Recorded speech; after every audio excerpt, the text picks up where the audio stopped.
And we're back. All right, let's continue here. Get closer. Get closer. Let's figure out what's going on. Get through here.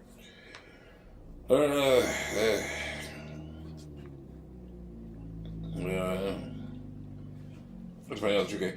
So this isn't in there, folks. After finding out the truth about the truth about what happened between Luke and Kylo Ben, and listening to more of what Kylo Ben says, Rey decides to go and try and save him because she believes that there's still good in him.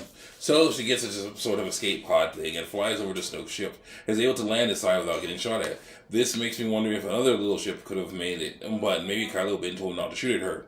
Still, that other ship was able to get away from the fleet, so they could have gotten inside and made the casino scene not exist. Anyway, after Rey meets up with our emo antagonist, they go to Snoke's swinging bachelor pad. And while the place is swank, what happens here is the second worst thing in the movie. And like the worst thing in the movie, it comes out of left field. Snoke is doing his best Emperor Palpatine impression by telling Rey that Kylo Ben can't be turned good, and her rebel friends are going to die, and there's nothing she can do about it. Rey uses the Force to grab and pull her lightsaber to her hand. Snoke uses the Force to change the path of the lightsaber, which Kylo gave him earlier, so that it curls out of her reach and then smacks her on the back of the head. He then has it come into his hand, and then he puts it on the end of the table next to the easy chair he's sitting in. He then grabs Rey with the Force and tosses her around a bit. Afterward, he forces her to kneel in front of Kylo Ben and tells him that his next test has begun. Rey begs the evil antagonist not to kill her, but Snoke assures her that will do no good. Kylo is totally loyal, totally faithful, and totally going to strike down his true enemy.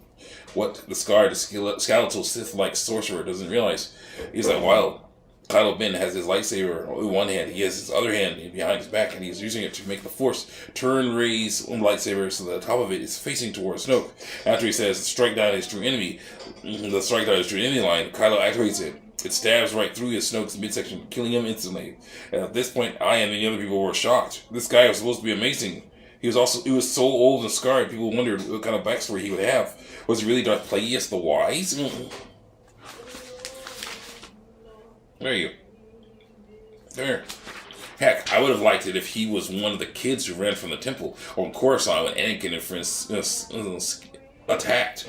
Then he would have to survive all alone with only the Force to guide him in one of the worst environments imaginable. And that's how he could have gotten all those scars. And his knowledge of the dark side could increase to the point where he could use Force lightning and stuff, and then after a second Death Star blows up and Vader and Palpatine are presumed dead, he could go to the Empire and say, hey guys, I can use Force lightning and stuff. Maybe I can be your new leader. And the Empire guys can say, this might work. He's super old, just like the Emperor was, and he can do similar things. People may actually think he is the Emperor. We could throw them for a loop and say, this is a totally new guy, and they'll say, nice try, but we know better. We don't get that. We get almost nothing. Angry Joe said that J.J. Abrams made Snoke an easy layup, and then said that what this director did was drop the ball. In my opinion, he tried to make a slam dunk, but ended up bouncing the ball off the backboard into his face. That's what I like it from. After Kylo stabs Snoke, he pulls the lightsaber through him and gives it to Rey, at just in time too, because one of the most awesome scenes in the whole movie happens now. Rey and Kylo Ben team up to fight the guys in the crazy red armor. Unfortunately, during this fight, my thought process was something like this. OMG, Rey and Kylo are teaming up to fight these guys in crazy red armor. Why was Snoke killed off like that? Wow, this guy has some sort of electro whip, and he's trying to grab away with it. Oh no, he could have been so great, but now he's dead, and cut in half apparently. Yeah, Kylo, show that guy with a laser spear who's boss. What's up with this movie? There were good things in here, but so far it has wasted my time with the casino stuff, and Holdo not telling Poe, the plan to save people's lives for no good reason, and now it has taken out a potentially awesome character. I really hope that does not do anything else to take me off. After the red guys join Snoke in the death, Rey uses the opportunity to ask Kylo to make a call, maybe halt the attack on the Rebels' resistance and escape ships. But he says something about how this could be his opportunity to take over the galaxy and she could join him, so he will be on the winning side. She, of course, turns him down and then tries to use the Force to grab the lightsaber out of his hand. Steal her lightsaber out of his hand. She threw it to him earlier so he could kill the last guy. Once the guards in the red armor. It comes all out of his hand, but he is able to use the Force to stop it before it gets to her. After a bit of tug of war, the lightsaber rips in half. Okay, so the lightsaber Anakin Skywalker used until the incident on Mustafar, the one that Obi-Wan gave to Luke, who used it until the incident on Cloud City, and the one that Maz found somehow and gave to Rey is now gone, just like that. What is with this movie and destroying things that come from the original trilogy? Oh yeah, during their conversation, Rey realizes that her parents were just losers who sold her as a child for drug or drinking money, then died, and then died. So now our Mary Sue is also a Jane Doe. Thanks, guys. Anyway, when the lightsaber was ripped in half, it caused an explosion, which knocked Kylo Ben out and gave Rey the opportunity to escape. So now she's able to mate up with Chewie and R2 and make her way to Red Hoth.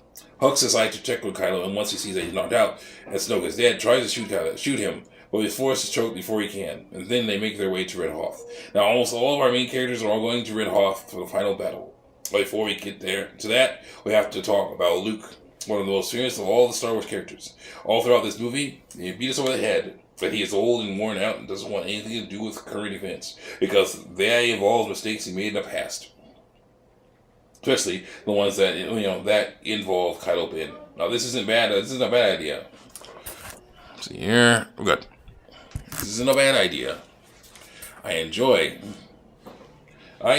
seeing Luke dealing with these heavy emotions and stuff, and how it affects his relationship with Rey. I would have liked to see more, but what I saw was great. And the part where she goes to that part of the island where the dark side black slime is, and tries to get answers to her past from it, and after it, like the movie, fails to give a satisfying answer, Luke scolds her for doing that, and that's when we get the small bit of backstory about Luke's point of view about stuff. Later, after Rey finds out about the whole truth and leaves Luke hanging out with R2 and the little astral droid, R2 leaves, Luke is hanging out with R2 and the little astral droid. R2. And the little astral droid tries to convince him to go and help Rey and friends on Red Hoth. Luke tells him that he can't, and then R2 plays the part of Leia's message that says, "Help me, Obi-Wan Kenobi, you're my only hope."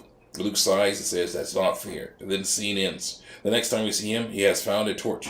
He lights it, and starts walking toward the tree where the Jedi texts are being kept. Suddenly, Master Yoda appears nearby. And while it was nice, it was great to see him. He looks a little strange.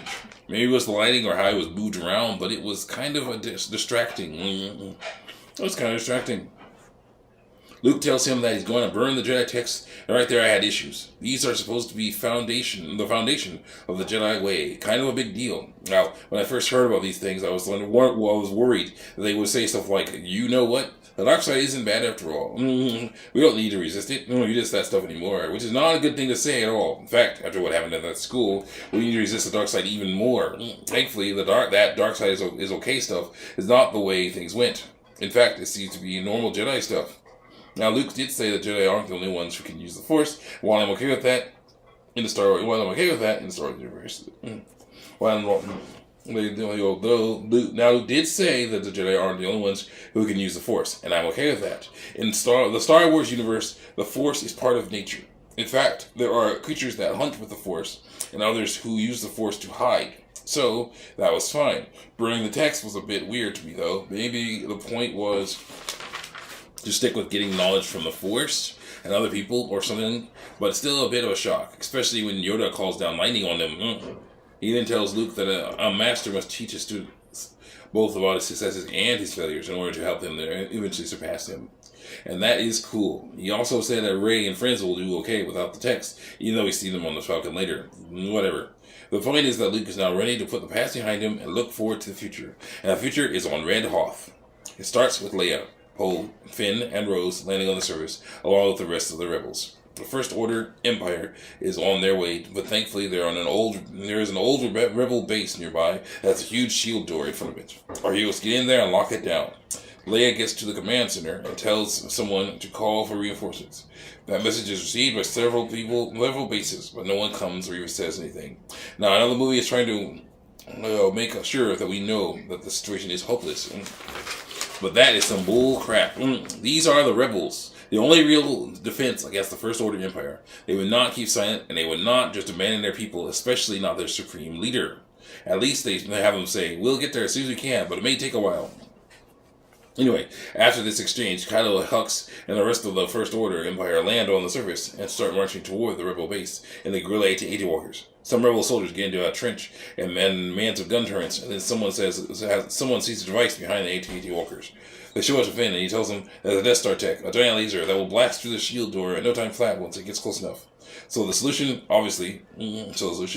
is obviously to stop it from getting close enough. Unfortunately, the only things they have to attempt this are some rusty old speeders. Yes, they move fast, but they don't seem to have guns or hold together too well. They do make nice red trails of dust, though. And that, plus some hidden harpoons and tow cables, can hopefully slow the First Order Empire down long enough for Leia and friends to find an exit. Find the exit isn't caved in. Things look bad for them because the TIE fighters that came along with the AT-AT walkers are picking them off. But then Rey, Chewie, R2, and some porgs fly by in the Millennium Falcon. This ticks Kylo Ben off so much that he sends all the TIE fighters after them. And now that they have breathing room, Finn figures out a way to stop the laser. I thought it would be a bomb or a tow cable, but he decides he's going to crash into the thing and hope that it works. Rose and Poe tell him not to do it, but it's too late. He speeds toward it, and the music swells. But right before he smashes into it, Rose crashes into him, totaling both spears and leaving them exposed to the advancing Imperial army. Finn runs over to Rose and asks her why she did it. He says because it is not about destroying the ones we hate, but about saving the ones we love.